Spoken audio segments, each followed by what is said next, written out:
Okay, guys.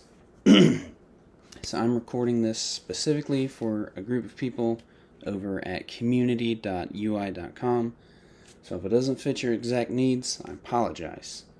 So the intention of this is to get HomeKit devices, specifically the Apple TVs, HomePods, the HomePod minis, all the things that need to be able to pair together using Apple's proprietary software, working together while on an IoT network using Unifi equipment. So I installed the Unifi software on my laptop, and we're just going to run from there. Now, off the bat, I'm going to apologize if this isn't super high quality. I'm not a content creator. I don't stream. I don't do any of that stuff. I'm just making this video because a gentleman in the UK needed some of my help, and I helped him set his network up, and his has been working solid for about a week now. I got mine set up maybe a month and a half ago, 2 months ago, and it's been running solid for the whole time.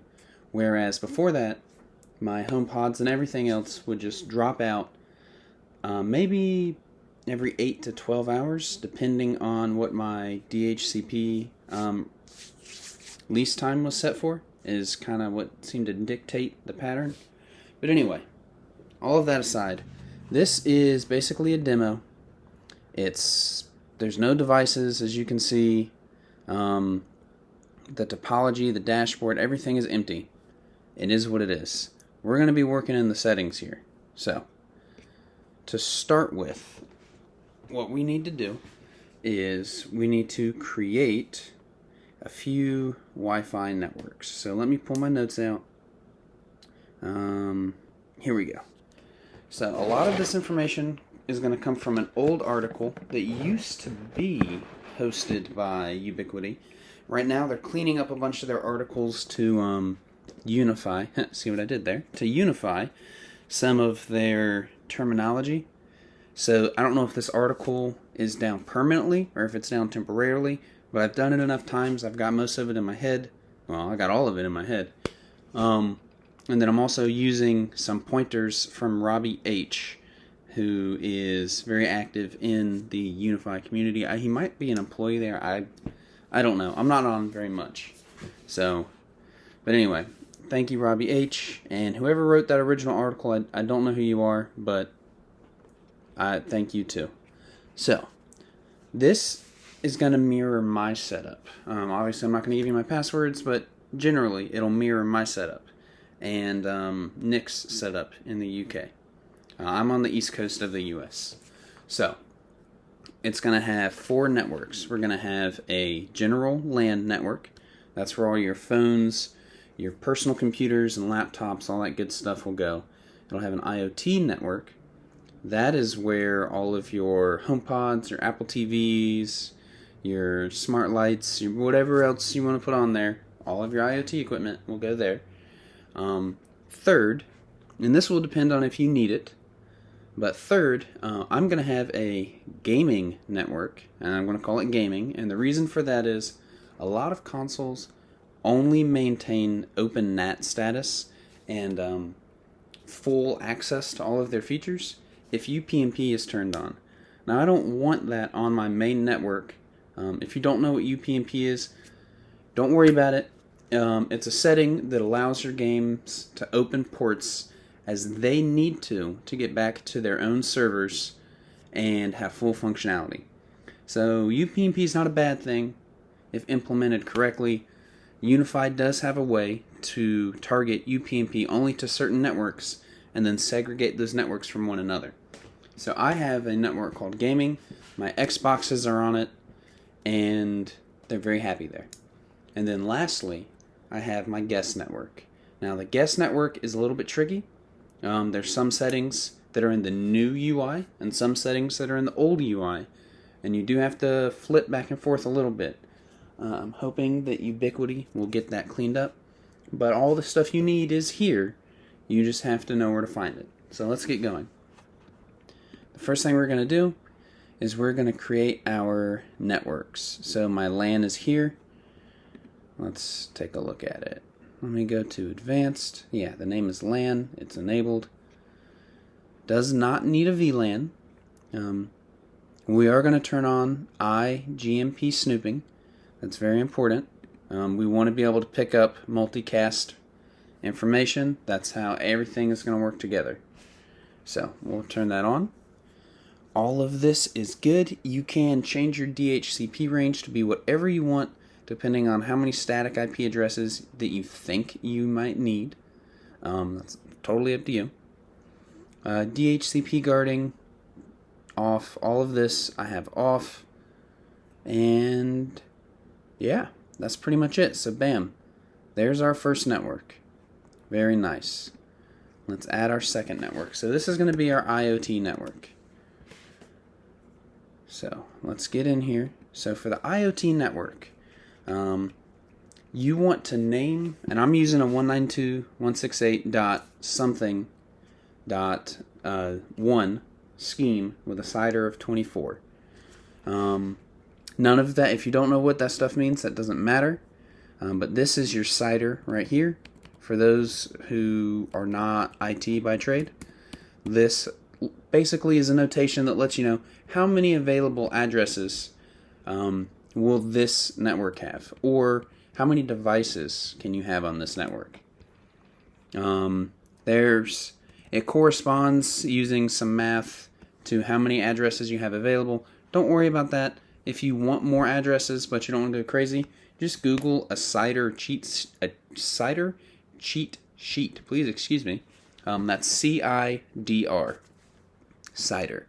If you want to learn more about that, it's very useful if you want to learn how to implement networks. Anyway, so we're going to use VLAN 2 for the IoT. Now, naturally, you can use any VLAN you want.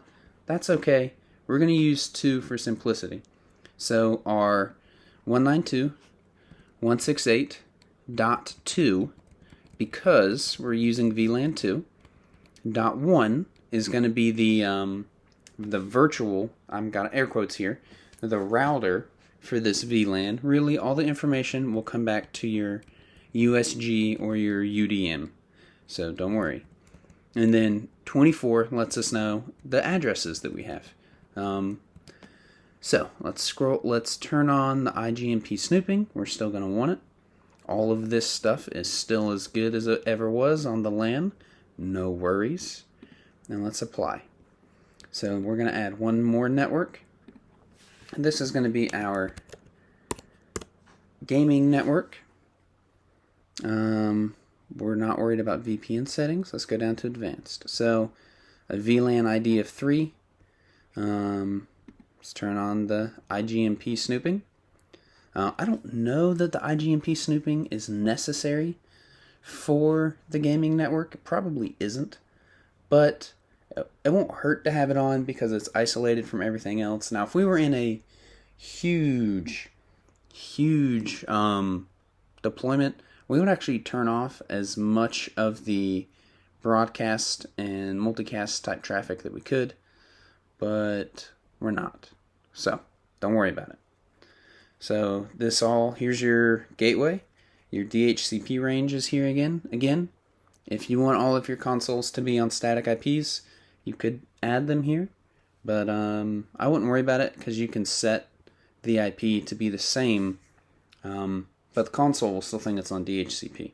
It's called fixed IP addresses. Unifi will let you do that from their UI over here. So don't stress it. So let's add that network. And then finally, let's add the guest network. So the guest network, I am going to turn on device isolation. I'm not worried about IGMP snooping for this network. Auto scale is off. This is fine. I mean, maybe you're going to have 250 some odd guests one day. Maybe you'll have a big party, who knows. I wouldn't stress it. Your DHCP lease time, you can be whatever you want it to be.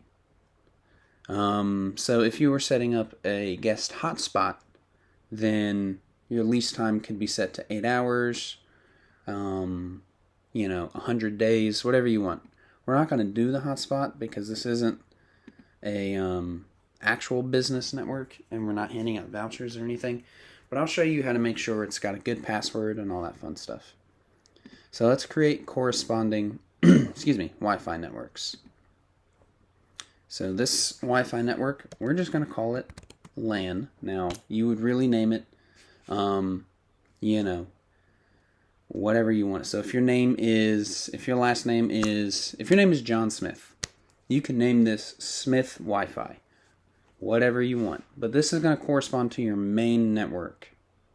So all of our passwords here are going to be capital. It doesn't matter what they are. They're just all going to be password. Whatever.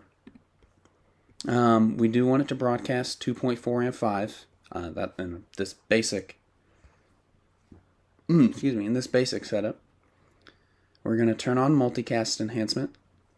We are going to turn on unscheduled automatic power save delivery. Some places say not to have it on, but it's been working for me. It's one of the things that once turned on allowed my HomePods to work successfully. Now the HomePods are going to sleep and use power saving on their own, even if you don't have it turned on for the network. So I don't know why having this on helps, but So the BSS Transition, I'm going to be honest with you, I don't know what that is. I do know that it's been off on all of my networks and they've all been working fine. If anybody knows what that is, I haven't bothered to Google it, I'll be honest. If anybody knows what that is, please feel free to inform me and tell me why I'm a dummy and I should have it turned on. So let's get down to the rate and beacon controls. We're going to override right here. So DTIM, the best way to explain it, it's how often the network updates information to other devices. That's an oversimplified way to put it, but all of the Apple stuff, your HomePods, your Apple TV, whatever, they're internally set for 3, so we're also going to set this for 3. Now this also works for anybody who's using Alexa or Google. This same setup will work for them on your IoT network. Now the Google speakers, their software is set up a little bit differently.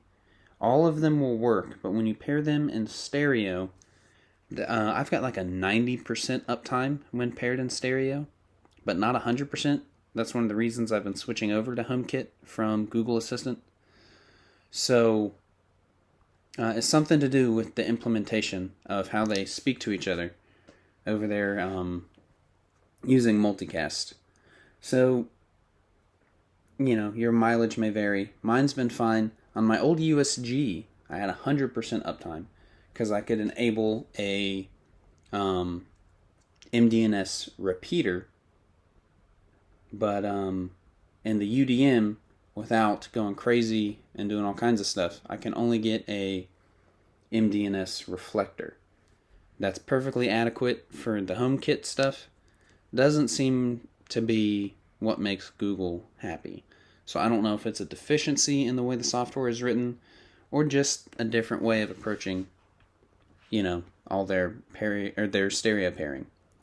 Anyway, that's just a little tidbit. So we're going to add this Wi-Fi network. No, we're not going to save that. So there is one Wi-Fi name. Let's add another one. So let's create one for the IoT. So we're going to just add that password. So this is important. Make sure you assign this to the IoT network. Multicast enhancement is on. Unscheduled power delivery or power save is on. I'm going to turn this off again. Like I said, it's off on all mine.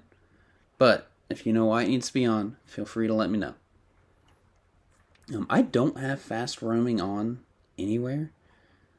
I may have it on from my LAN. I'd have to check. From my main Wi-Fi. I don't have it on from my IoT. My IoT devices don't need to move very much, so I don't worry about it. I have found on the HomeKit stuff, a lot of people like to hide the name of their IoT Wi-Fi, I have found that the Apple-made HomeKit stuff, we're talking, again, the HomePods, the Apple TV, the HomePods Mini, the stuff Apple has made. If you hide the Wi-Fi name, they seem to drop off the network. So as long as you have a good password, it's generally secure. Of course, not perfect. Nothing is ever perfectly secure, but put a nice strong password on it, and then just only use that password when you need to set something up. But when I hide the name, all my stuff drops off, so I leave it on. Again, we're going to override, make sure it's set to 3, and then we're going to add that Wi-Fi network. And let's just hit never. Hopefully that will stop. So a new Wi-Fi network, we're going to create a guest network. We're going to give it a password and make sure it's assigned to guest. Now, if you're going to have a bunch of your Xboxes on Wi-Fi, then sure, you may want to create a Wi-Fi network for your consoles, your gaming network. Mine are all going to be connected via Ethernet cable, so I'm not worried about it. But you can use what I show you here to do the same thing. You would just need to add a Wi-Fi network, or add a Wi-Fi broadcast for that network. And bam. So we're done. We've got our networks. We've got our Wi-Fi broadcasts. So let's move on to the next step. So the first thing we're going to want to do is we're going to want to turn off the auto optimize network. So let's find that. If you're in the new UI, I would just search for everything over here on the left. It works great. But I don't think the auto optimize is in the new UI. So let's disable it. And let's go down to settings. And under site, it will be here in the main tab of the settings. There it is, auto optimize network. Now if you set your USG or your UDM up and just accepted all of the default settings on setup, this will be turned on. So let's turn it off. All of the rest of this though is good from here. So I'm gonna do these in a specific order. I'm sure that there are other orders you could do them in. Just try to make sure you get all of it taken care of. So let's go back to the new user interface. You go to user interface, and then you go to new user interface under display, and you turn that on. Okay, so from here, we are going to go to Wi-Fi AI. We just want to turn it off. Long story short, it donks things up. If you want to know the best Wi-Fi networks for you, you could do one scan, let Wi-Fi AI set you up. Because you're in a home network, your neighbors, their stuff may auto-change channels, but there are a lot of videos on YouTube about how to best optimize your wireless network. In general, though, the Wi-Fi AI will mess up a lot of IoT deployments, so let's turn that off. Alright, so that showed a little too much of my personal information, so I'm going to have to cut that section out. But you will, in your controller, you'll click on this section for unified devices. You will see a list of either your UDM or USG, a cloud key if you have one, all of your APs, whatever's in your infrastructure will be listed here. You can click on one, and it will bring up a window over here on the right. It'll be a little pop-out. It'll pop out from the side. Go to the manage section of that device. Just look around. You'll find it eventually. You may have to click on a few things. But what you want to do is you want to go through there and find something called band steering. In the new interface, it's under band steering. And you'll have an option for off, prefer 5G, and there's another setting. I can't remember what it is. But just have it set for off. No band steering. You don't need it. if you're really hardcore about 5G all the time, just make sure you only have 5G devices. Make sure that you have enough APs for coverage, and just turn 2.4 off completely for all your Wi-Fi networks. That's my ultimate goal, but I'm not super ambitious about it. It'd be nice to have one day, but I've got good coverage already, so I don't stress it too much. So let's disable fast roaming. So let's get back in here. Here is enable fast roaming. So the fast roaming is the one we already talked about. It's in these settings here. There it is at the bottom. So you'd probably be fine turning it on for your LAN. Just play around with it if you want. In fact, I think it is on mine because my office is a separate building on this property. And so my cell phone would sometimes try to hold on to the 2.4 from the office instead of connecting to the 5G of the house, or something like that. So you can probably turn it on for your LAN. That's probably safe. If you do have issues, just go back and turn it off. It's okay. And then, yeah, everything is set. You're good to go. So all of your settings for the networks are complete. So now we go and we start segregating things. So we're going to go to security. And by segregation, what I mean is you have an IoT network. You have a gaming network. You have a LAN. You have a guest network. But all of these networks can currently see all of the other networks. They're on different VLANs, but by default, they are allowed to talk to each other. So we're going to take care of that. And before we do that, let's make sure our UPnP is enabled, but we only want it enabled for gaming. So this is nice. I like this here. And let's apply the changes. Usually apply changes will take me to another window.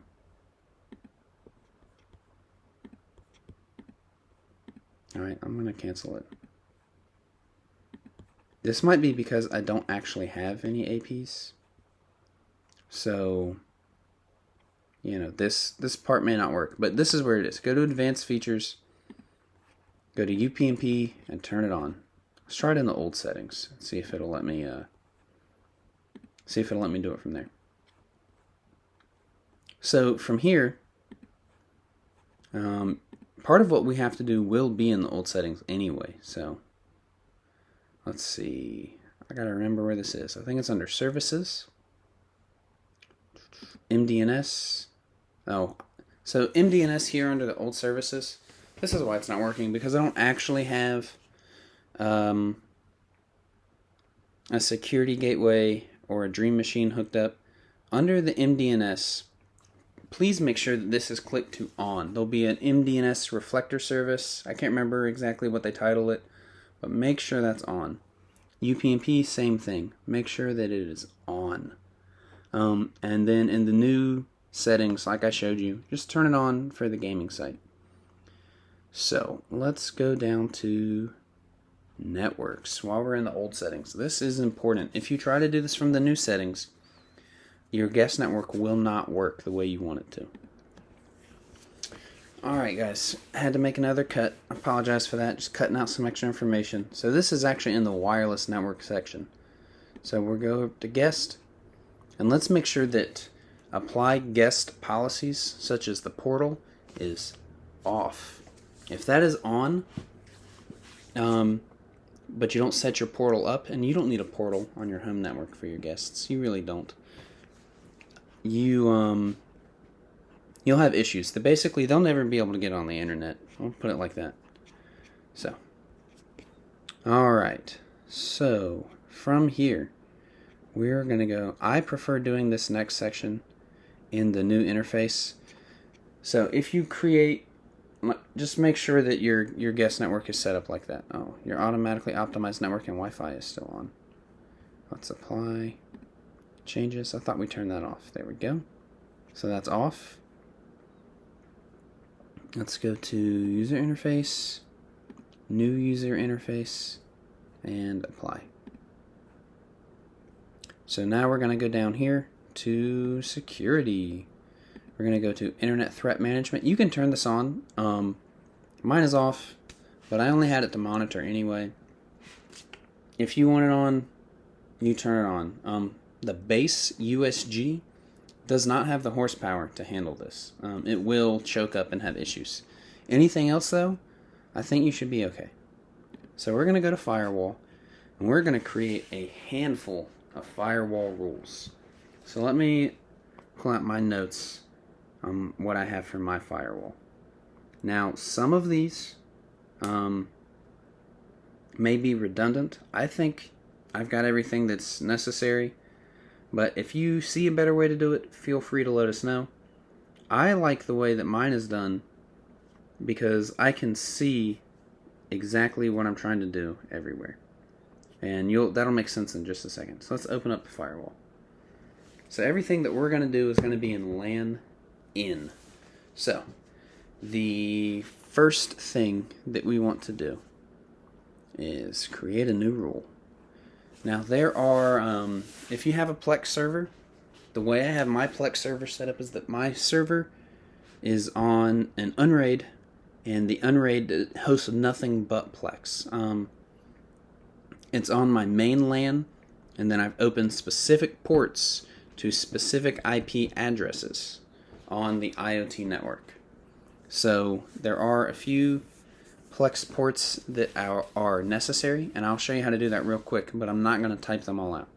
So let's try Plex to streaming devices. That's what we're going to name this rule.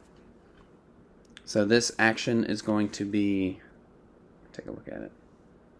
This action is going to be to accept. We're going to accept TCP and UDP. And let's go down to the source. So the source is going to be a specific IP address. So here you go. You would type in the address of your Plex server. So let's .168.1.5. Let's pretend we set it for a static of 5. And we would go from there. So that is the... Oh man, no. Actually, I believe it's an address or port group. It is. So it's an address and port group. I apologize for that. So you go here, you create a new group. Name this group Plex server or whatever you think is needed. Now you add 192.168.1.5 because that's what our server is on here that we're pretending. So bam, we create that. Now for our port group, we're going to create a new group. I have mine named Plex ports. Very nice. Then you go down here and you hit add ports. So let's take a look here. If I can, I wish there was a way that I could take a closer look at this. Let's see.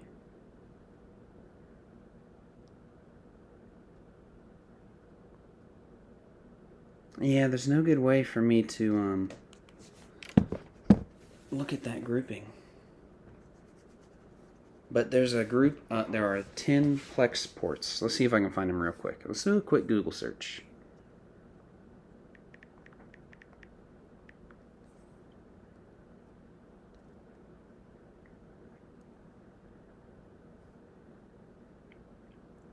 Alright, that's 1, 2, 3, 4, 5, 6, 7, 8, 9, 10. Bam, found them. So you would add the ports here. So the ports are 32400, 1900, 3005, 5353, 8324, 32410, and 32412, 32413, 32414, and 32469. Those are the 10 needed ports for your Plex server to stream over to your streaming devices. So you would add all of those here. Now for our destination, This would again be an address or port group. You go to IPv4 address group, create a new group, and name it streaming devices. And then you would add your addresses. So if you used fixed IP addresses for your Apple TVs and all that stuff, just add those IP addresses here. If you set them for static, still add them here. That's what you got to do. And it ensures that those specific devices, but not the whole IoT network, can see your Plex media server for local playback and streaming. And not have to send it to the internet and then send it back to your house. Cool? Alright. So, let's apply those changes. That's rule number 1. Now we get into the fun stuff. And I set that as internet in. That's a mistake. Make sure you change all of these to LAN in. If you want to understand what that means, please Google search it. But essentially it means that any traffic that hits the interface that's intended to stay inside the network, these rules are applied to it. I think that's the simplest way I can describe it. So, let's create a new rule. It's going to be LAN in. So this is where we start segregating everything apart from each other. So the first thing we're going to do is we're going to drop all new IoT traffic to all the other networks. And what that means is that if something on IoT requests information from any other network, we want that to be dropped. Now the guest network, because it is set for guest, it has pre-created firewall rules that Ubiquiti has put in here for us to automatically segregate it. So we don't have to create rules for that one if you've created that guest network in the way that I have here. So this is going to be drop IoT to LAN. That's just how I name it. So we're going to drop all protocols. The source is going to now be a network. It's going to be IoT. The destination is also going to be a network. It's going to be LAN. And under advanced, we're going to drop new traffic. We want established traffic to go back and forth. The reason for that being, if I'm on my laptop and I request something from the IoT network, or say I'm on my phone and I'm in the Home app on my iPhone, and I request something to happen on my IoT network, like a smart light to turn off, or anything else like that to trigger, I want my LAN to be able to send a request to IoT, and IoT to be able to respond only to that already established request. But I don't want IoT asking new things of my LAN. I hope that makes sense. So we'll hit apply changes, and then we will create a new rule. Again, LAN in. We're going to drop IoT to gaming. And for this one, I drop everything, because my IoT, the way I have it set up, my IoT and my gaming networks, they don't need to see each other at all. So I just do them all. I don't enable logging. If you want to enable logging, you can. It just means, again, for those who may not know, it just means it's going to keep a record of all of this stuff that gets dropped. I don't worry about logging it. So you hit apply changes. So we've dropped IoT to gaming, and we've dropped IoT to LAN. So let's go down into the firewall and create another new rule. So this one, this is a rule that I think you might not need. So I have a rule, and I think I have this just so I can look at my firewall rules and visually see what I'm allowing. So I have one that is allow established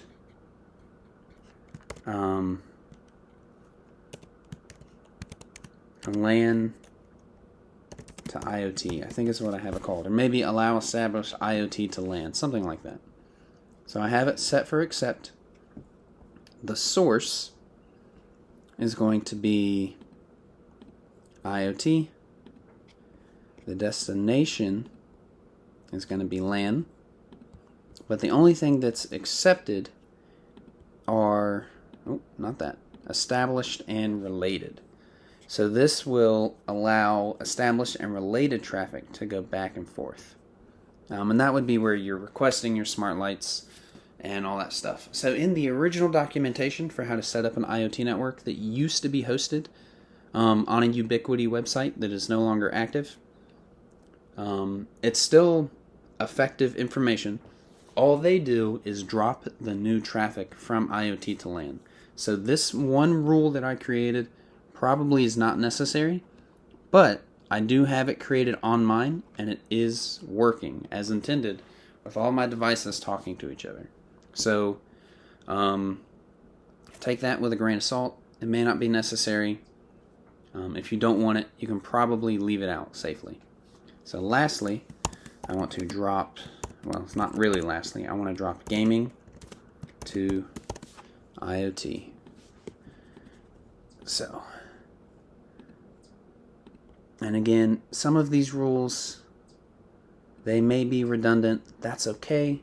They don't add too much overhead, and I like to see them, so I really know what's going on when I look at my firewall rules.